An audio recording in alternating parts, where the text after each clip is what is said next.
Good morning, I'm Abhyuday Shrestha. Let's begin with the main stories. Government gives continuity to programs related to development of electoral constituencies despite widespread criticism, increases risk of misconducts in state coffers and fair competitions.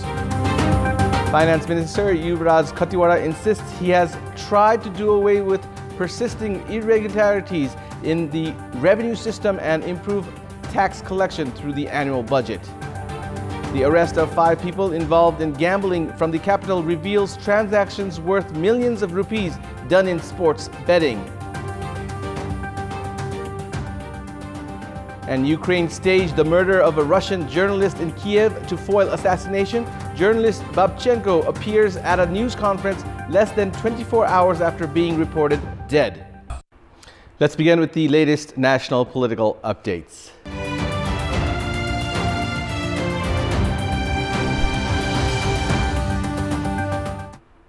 The government has given continuity to the programs related to the development of electoral constituencies despite widespread criticism.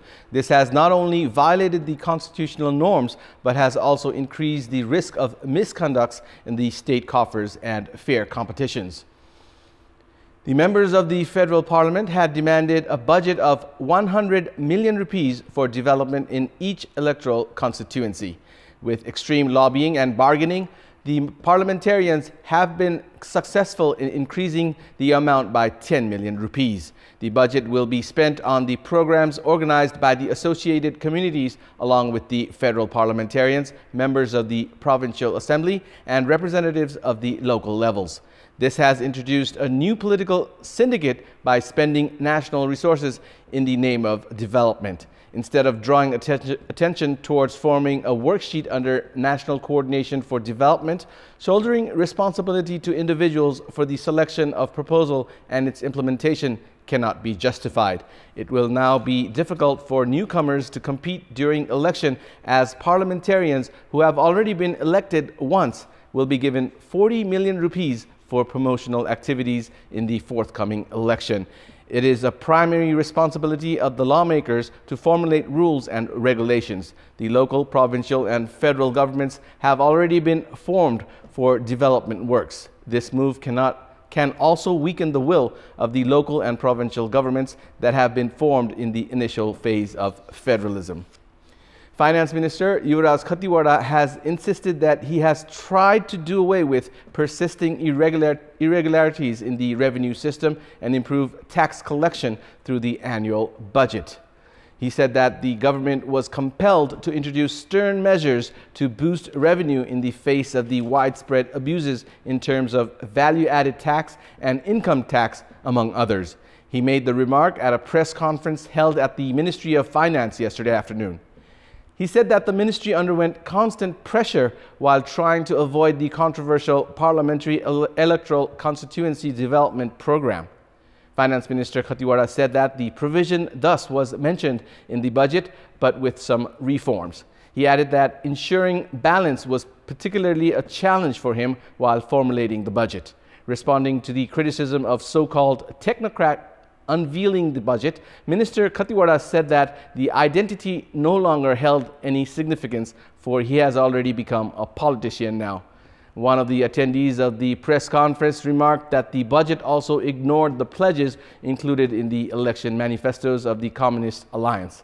In response, Minister Khattiwada said that he was also involved while developing the manifestos and that the promises would be implemented within the next 5 years. Time now for a short break. For more news, stay with us. Welcome back. The sports sector of a country is not just a medium for entertainment, but is also connected to the nation's pride. However, in recent time, the sector has been a medium of gambling. From football to cricket, it has been found that transactions worth millions of rupees are done through betting. Betting, however, is considered illegal in Nepal. 5 people have been arrested in Kathmandu on Tuesday who are accused of creating a platform for gambling in the name of betting. In the finals of the Champions League between Liverpool and Real Madrid, former footballer Anjan Casey had bet 1.3 million rupees in favor of Real Madrid. A Facebook message reveals that after Real Madrid won the match, KC won 2.967 million rupees after winning the bet at the rate of 1.66 rupees per point. 5 people who were involved in betting in the matches of the Indian Premier League were arrested on Tuesday. It has been revealed that Bhupendra Kumar, who was arrested on Tuesday, earned around 30 million rupees through betting. Likewise, Gaurav Tiwari, who was involved in betting from England, earned 70 million rupees. The main agents in gambling reside outside the country. It has been seen that the Nepalese agents have taken permission from online accounts from England to operate the business. Players like Sandeep Lamichhane have recently got the opportunity to play for international teams. The involvement in match fixing has almost defamed the football sector of the country. The operation of such businesses has put the reputation of the country in jeopardy.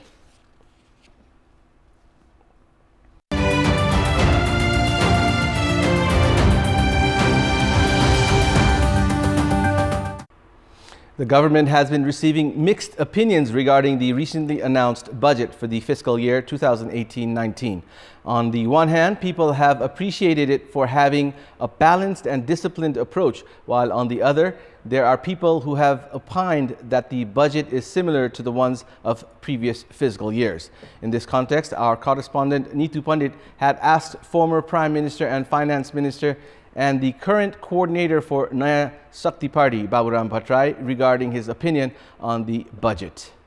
नेपालमा संघीय लोकतान्त्रिक गणतन्त्रको संविधान बनेपछि जुन पहिलो अत्यधिक बहुमत प्राप्त जुन सरकार बनेको छ, आफूलाई चाहिँ कम्युनिस्ट पार्टी भन्ने सरकार पनि भएको नाताले जनताले चाहिँ यो सरकारले ल्याउने बजेट चाहिँ अलि गुणात्मक रूपले भिन्न र अलि अग्रगामी र ठूलो आर्थिक छलाङ हान्ने खालको हुन्छ भन्ने जुन अपेक्षा गरेका थिए, त्यो चाहिँ अलिकति नपाएको नै अनुभूति हुन्छ। हामीले संविधानले परिकल्पना गरेको र नेपालको विकासको अहिलेको चरण भनेको राष्ट्रिय औद्योगिक पुँजीको विकास गर्ने हो। उत्पादन बढाउने कुरा, रोजगारी सृजना गर्ने कुरा, महत्त्वपूर्ण कुरा त्यो हो र त्यसपछि वितरण र सामाजिक न्यायमा चाहिँ ध्यान दिने हो र त्यो चाहिँ समाजवाद उन्मुख हुने हो, अहिले समाजवाद ल्याउने होइन। बजेटलाई सर हेर्ने हो भने 8% को आर्थिक वृद्धि भनिएको छ हैन। पूर्वाधार आयोजनाहरूमा हेर्दाखेरि पनि यातायात पूर्वाधारमा 1 खर्ब भन्दा बढी 1 खर्ब 9 अर्ब रुपैयाँ विनियोजित छ। शिक्षालाई पनि अलिकति प्राथमिकतामा राखेको हो कि भन्ने देखिन्छ। यसरी हेर्दाखेरि चाहिँ कसैले सन्तुलित भनेका छन्, कसैले चाहिँ यो वित्तीय अनुशासनको कुरा पछिल्लो समय एकदम खड्किएको थियो नि, यसलाई वित्तीय अनुशासन कायम गर्ने बजेट भनेर प्रशंसा पनि गरेका छन्।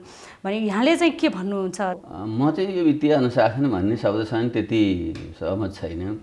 वित्तीय अनुशासन भनेको त राष्ट्रिय साधन स्रोतको चाहिँ एउटा दुरुपयोग नगर्ने, एउटा निजी स्वार्थको निम्ति र आफ्नो पार्टी र आसेपासेहरूलाई पोस्ने जुन क्रोनी क्यापिटलिजम भनिन्छ त्यसको दुरुपयोग गर्ने, राज्य तन्त्रको दुरुपयोग गरेर भ्रष्टाचार गर्ने जुन प्रचलन छ, कमिसनखोरी छ, त्यसको अन्त्य गरिनुपर्छ।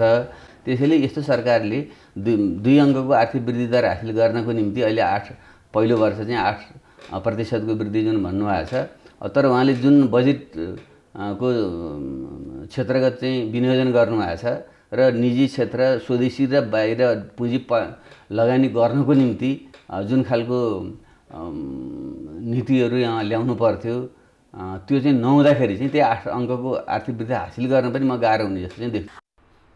Yesterday, we had asked the locals of Kantipur, Sankhwa Sabha and Birganj how they found the budget. Let's take a look at what they had to say. Public voice. घोषणा पत्र अनुसार जुन भनिया थियो 5000 रुपैयाँ भत्ता बढाउने भनेर त्यो बढाइएन। बाटो बनाउने पैसा छैन, धुलो खाएर मान्छे मरिरहेको छ, समेत गाउँमा पानी समेत पुर्याउन सकेको छैन, नाला बनाउन सकेको छैन भन्दाखेरि यत्रो चाइनावाला ट्रेन झिकाउने र त यताबाट यी लिएर आउने त उताबाट उ लिएर आउने भन्दाखेरि पैसा कहाँबाट आउने त्यो पनि भनिदिनु पर्यो नि। संहितामा गइसकेपछि संहिता अनुसार जहाँ जति सुहाउँदो बजेट वितरण हुनुपर्नेमा भएको छैन। ठुलो परियोजनाहरूमा धेरै फोकस दिएको देखिन्छ र विकास नेपालमा अहिले विकास भइरहेको अवस्था पनि देखिन्छ। त्यसैले यो बजेट भाषणबाट हामी जस होपफुल छौँ। काम सजिलै टाइममा पुगोस् भनेर मोटरसाइकल त्यसमा पनि सरकारले कर बढाइदिएको छ। जुन कि मान्छे सरकारले यो सोचिरहेछ नि मान्छे गरिब मान्छेले मोटरसाइकल नकिनो, त्यो हिँडेर जाओस् काम गर्न। संहिताको ढाँचा अनुसार बजेट मलाई जस्तो लागेन र धेरै महत्त्वाकांक्षी बजेट आएको छ। भोलि कार्यान्वयन हुने विषयमा पनि यसलाई अत्यन्तै मलाई त कार्यान्वयन हुन्छ जस्तो लागेको छैन। यो बजेटले हैन एकदम गरिब वर्गलाई सँगसँगै अनि साना उद्यमी व्यवसायीहरूलाई पनि केही टेवा देला भन्ने जुन हामीलाई एउटा विश्वास थियो त्यस्तो कुरा यसमा समेटेको हामीलाई लागेन।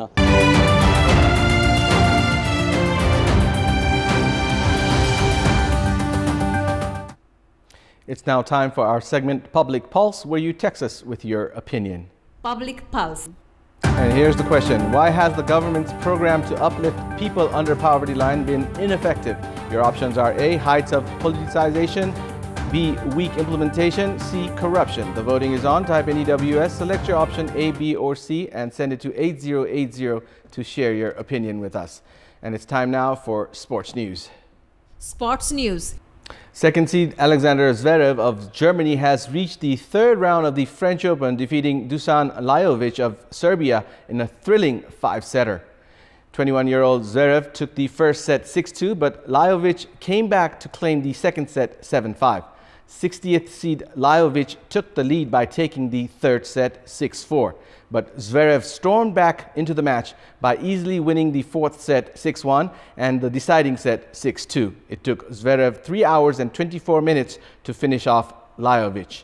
Likewise, 19th seed Kei Nishikori of Japan also reached the third round of the Roland Garros by defeating Benoit Pierre of France in another thrilling five-setter. Nishikori won the match 6-3, 2-6, 4-6, 6-2, 6-3 and booked a spot in the third round. It took Nishikori 3 hours to defeat Pierre. This is Nishikori's first Grand Slam appearance since the 2017 Wimbledon, as he had been suffering from wrist injury.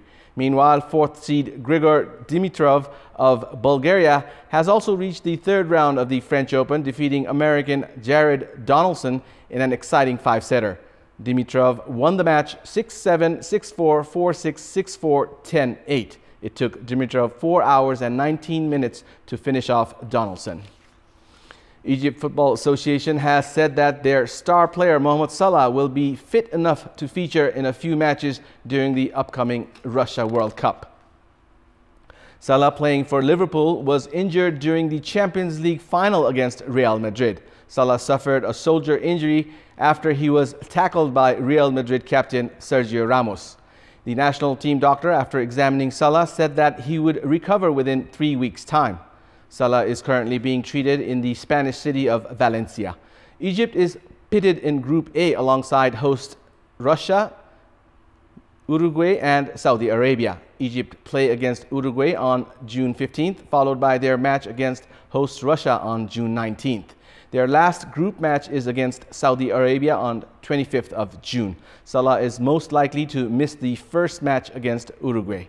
Salah had played an instrumental role in taking Egypt to the World Cup after 28 years. And now, before wrapping up, here's a look at the main stories once again.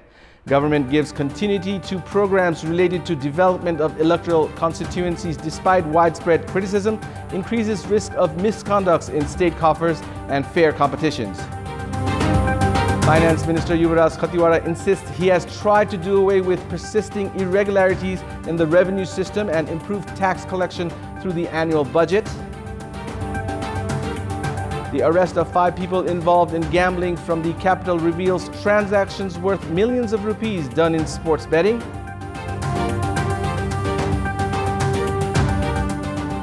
And Ukraine staged the murder of a Russian journalist in Kiev to foil assassination. Journalist Babchenko appears at a news conference less than 24 hours after being reported dead. And that's all for the moment. Our next English bulletin will air at 11 this morning. Keep watching Kantipur Television HD for more news and entertainment. Thank you for watching. Have a good day.